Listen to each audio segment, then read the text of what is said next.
Coming up on today's show, we're going to take a look at some Giants draft targets that don't play the quarterback position. We've talked a lot about the quarterbacks the Giants could take in round one, but maybe they aren't going to draft a quarterback. So let's talk about some players they could look at. I want to ask you first, though, what is the Giants' biggest need outside of the quarterback position? I want to hear from all of you watching right now.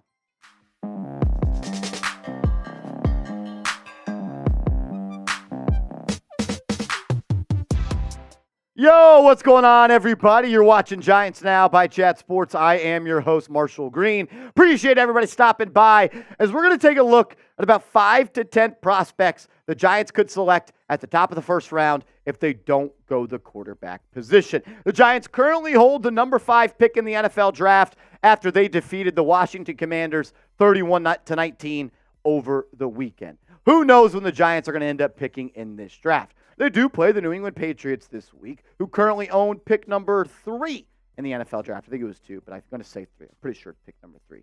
Maybe the Giants lose to the Patriots get another win, and they flip-flop. A lot of talk about the quarterbacks. Let's talk about some players they could look at that don't play the QB position. In my opinion, the number 1 player in this draft, no matter the position, if I had to bet on any player to enter this draft and be a star, it's going to be Marvin Harrison Jr., the 6'4" wide receiver out of Ohio State.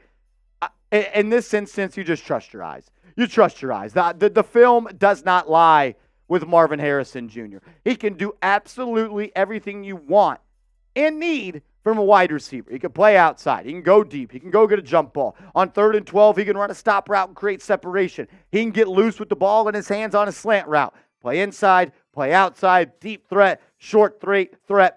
Generator with the football in his hands, and he also has a really good ability to dominate in that kind of 12 to 18-yard distance on the field. He's a special player, and I think he already might be a top 25 wide receiver in the world. I think when he plays and starts in the NFL, people are going to look at him as a top 10 guy. That's how special this guy is. Prototypical size, man. 6'4", 205 pounds, and in the 37 games he's played at Ohio State, 150 grabs, 2,500 yards, 16.6 yards per catch, and 30 touchdowns. Look, if you want to roll with Tommy DeVito or Daniel Jones as your quarterback, getting him, a guy like this to throw to, that could really change the dynamic of this offense. So I'll ask you, should the Giants draft Marvin Harrison Jr.? Maybe we have our guy at quarterback. I don't believe we do, with all due respect to Tommy DeVito, but man, sometimes you just got to go best player available, and he might be the most for sure fire thing in this draft. Type D for draft, type P for pass. If you want to improve the offensive line, Olu Fashanu, the offensive tackle out of Penn State, in my opinion, is the number 1 offensive lineman in this draft. You could go with Joe Alt of Notre Dame, or you could go with the offensive tackle out of Georgia, but Fashanu, in my opinion, is going to be a dominant player in the National Football League. 0 sacks allowed in 1,300 career pass block snaps. He's got the perfect frame, 6'6", 320 pounds. Patrick Seaman said, Marshall, isn't this just Evan Neal all over again? And I said, 1, I hope not. As Yuli in the chat says, bro, look like Evan Neal. I hope he's not Evan Neal. I don't think he's going to be. Why? Because of these reasons. He maintains balance like a pro. When I've gone and I've watched back Evan Neal tape while he's been at the Giants, I feel like he has a bad core. I feel like he has bad balance. I feel like he gets pushed off his spot a little bit easier. Fashanu was a top basketball prospect and a basketball prospect in high school. I feel like he's got good feet. I feel like he's got good balance. And I think he just plays with good pad level and good overall stability. He's got massive arms and good wingspan. He plays his best and biggest matchups. And a down thing, if there was one, I want him to be a little bit more nasty. I want him to have a little bit more dog in him. Be a little bit more the bully. Be a little bit more of that junkyard dog. But overall, man, it's not just me. Everyone is saying he's the number 1 prospect. Even Dane Brugger of The Athletic, he says this: Fashanu is still learning the position and dealt with an injury last season, but his physical profile has no holes. He's nearly impossible to knock over because his recovery and balance are at the top of his class. Huge difference from Evan Neal. And they would have been last year, too, had he entered the draft in 2022. His lateral quickness at his size is also elite. Ask Seattle Seahawks draft pick and former Auburn defender Derek Hall about that. He saw it firsthand during a blowout at Penn State win last September. The Giants have to improve the offensive line. They absolutely do. 9 more sacks allowed yesterday by this offensive line. They got Daniel Jones hurt, they got Tyrod Taylor hurt, and they've already had Tommy DeVito hit more times than he can even count. My question is this: can you rely on Evan Neal again? Fashanu is going to play offensive tackle in this league. Can you go into another season with the only true investment at your right tackle position being Evan Neal? I know he's still young. I know he's barely played over a season worth of games. I don't think I can go into next season with Evan Neal being my starting right tackle and my only right tackle that I have invested in any sort of fashion. Fashanu is special, man. He's a good player, and the Giants got to improve that O-line because, man, oh, man, I'm tired of talking about this freaking O-line. Go get a dog and let's go to work. We're going to break down a couple more prospects coming up, but if you're looking for free Giants videos every single day on the latest Giants news and rumors, hit that subscribe button right now. No matter what the record is, no matter where we're at in the season or off season, we're going to get free Giants videos every single day for the real ones out there. So subscribe, help us get to 40,000 subscribers. Coming up next, 3 more draft targets I think the Giants should look at if they're not going to go quarterback, and I'll give you some bonus guys at the end. But first, I got to give a huge shout out to today's sponsor and the brand that makes this hoodie that I'm in love with, Marine Layer. Go to marinelayer.com/chatsports. Use the promo code ChatSports, and you're going to get 15% off your order. It's marinelayer.com/chatsports, 15% off. My favorite thing about Marine Layer is this. Look, I have a hoodie, I've got a polo, sports polo, and I have a plain blue t-shirt. No matter how many times I wear it, no matter how many times I wash and dry it, when I put it on, it still feels brand new. It still holds that brand new quality. This is the vintage heavy sub hoodie in India ink. You could check it out. It's one of the hoodies that will keep you warm, I would say, when it's a little bit chilly, but also keep you airy when it's a little bit hot. It's the vintage heavy slub hoodie in India ink. They've got all sorts of gear, the best t-shirts, the best hoodies. I'm a huge fan of Marine Layer, and it's a great gift to get somebody for the holiday season. And you can also save a little bit of money while doing so by using the link marinelayer.com/chatsports. It's marinelayer.com/chatsports. Another top player in this draft, and now you might say, Marshall, we don't need a tight end. You know what the Giants need? They need damn good football players. And Brock Bowers may be the most for sure player entering this draft outside of Marvin Harrison, the tight end out of Georgia. The Giants are almost dead last in every single offensive category. And I know it's the offensive line. I know it's the backup quarterbacks. But how about we just make it easy? Go get Brock Bowers. I also believe that Bowers and Darren Waller can coexist. Who's to say that Brian Dable can't run a 2 tight end offense? Who's to say that Bowers isn't a little bit of a slot receiver? Who's to say Darren Waller can't spread out outside and you have Bowers on the field as well?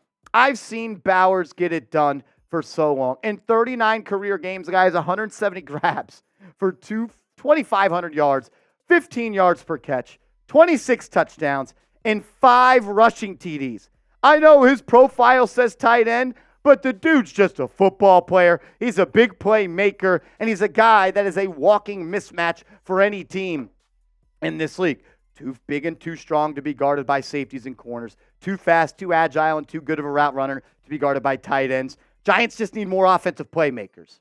And if they're looking for a good one, Brock Bowers may be that guy. What if you want to look at the edge rusher position? Want to add more fuel and more gas to this defensive line? Dallas Turner is the #1 edge rusher in this class, in my opinion. 6'4", 240 pounds. He's got an elite first step. I'm sure he'll test as a 4'5", 4'6" guy when it comes to the 40-yard dash. Can't wait to see his 3-cone drill. The dude pops on tape. And in 35 games, he's got 19.5 sacks. And he comes from BAMA. I know BAMA, Evan Neal, blah, blah, blah, blah, blah. This dude's going to be a for sure thing in the National Football League. Dean Brugler of The Athletic, best draft guy in the business, says this about him.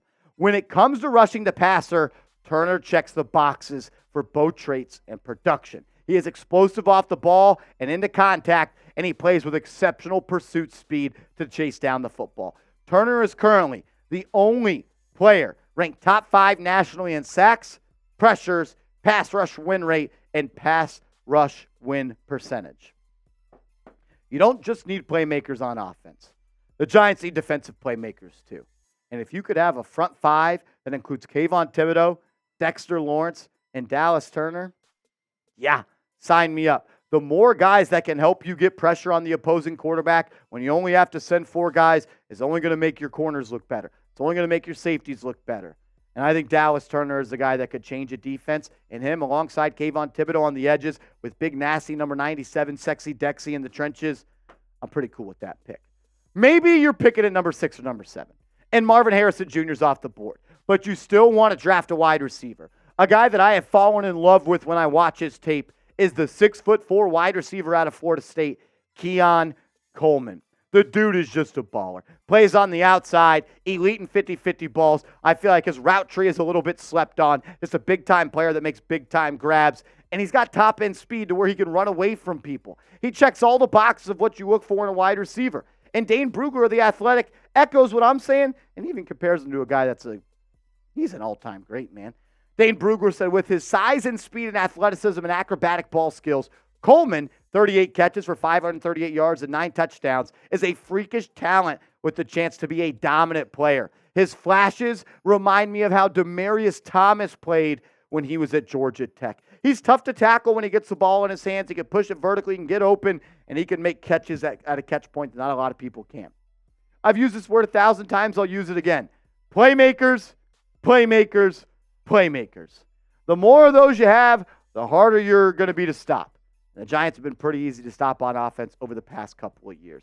I wouldn't mind drafting a receiver in the top 10, especially if it's Coleman or Marvin Harrison Jr. Other players that I think the Giants could consider if they don't go the quarterback position inside the top 10 if they do pick there. Joe Alt, he may be your type of offensive lineman. He's really good. I like the guy at Penn State a little bit more, but Joe Alt's also, I think, in my opinion, going to be a really, really good offensive lineman. Latu, the edge rusher out of UCLA, people are comparing him to Jalen Phillips for the Miami Dolphins. Really strong, really athletic, injury-riddled a little bit, but the guy is special. Nate Wiggins popped off the tape for me this weekend playing against North Carolina. Dude ran like 80 yards on a run play to go punch out the ball from the North Carolina ball carrier. He can cover. He's 6'2", an elite corner. What about J.C. Latham, another offensive tackle from Alabama? Chop Robinson, the edge from Penn State. And I also like Malik Neighbors, the playmaker, the receiver out of LSU. A lot of good players in this draft. Giants can't afford to miss on this pick. So I'll ask you to be the GM and let me know a player you want the Giants to draft. Give me their name down in the comment section. Let's go non-QB. Non-QB you want to see the Giants draft. Let me know. As always, just want to say thank you, and I appreciate you for tuning in to Giants Now by Chat Sports. If you want to continue the conversation, I'm always down. Just hit me up on Twitter @MarshallGreen_.